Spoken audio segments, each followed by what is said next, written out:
Hey everybody, welcome to First Look. I'm Rome Hartman.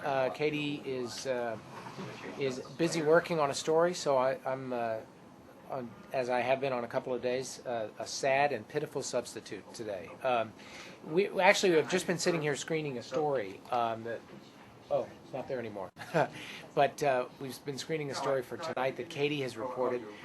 This is an end piece, sort of back of the book, but a really interesting story about a new musical that's coming to Broadway, which incorporates the music of Bob Dylan and is a dance and musical production choreographed by famous choreographer Twyla Tharp, who did something similar. I don't mean the show is similar, but the idea of taking a famous musician's music and making it into a dance musical with Billy Joel's music a couple of years ago.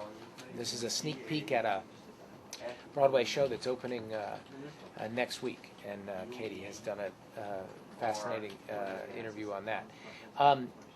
Up at the top of the broadcast, obviously, there are a couple of stories that people are talking about in very significant ways. One is, of course, the earthquake in Hawaii, where people are continuing to assess the damage and figure out how to get power back and that sort of thing.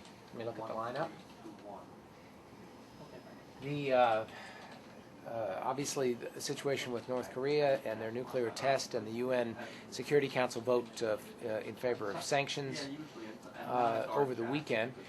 Now the question is, how are those sanctions going to be implemented? How will they be implemented? Who will implement them? Will the Chinese and the South Koreans and the Americans, are they still on the same page when it comes down to really figuring out how to implement on the ground what was passed in the Security Council? Alan Pizzi is our veteran correspondent, is in Seoul, reporting from there. And of course, our Washington correspondents, David Martin and Jim Axelrod, are working on that from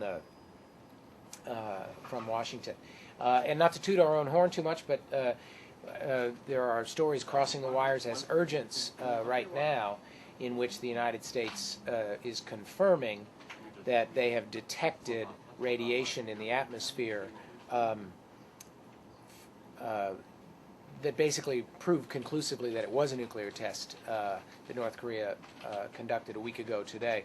If you'd watched the evening news on Friday, you would have gotten that information 3 days ahead of the Associated Press, because Jim Axelrod and David Martin, working together, confirmed that, and that was at the top of our broadcast on Friday.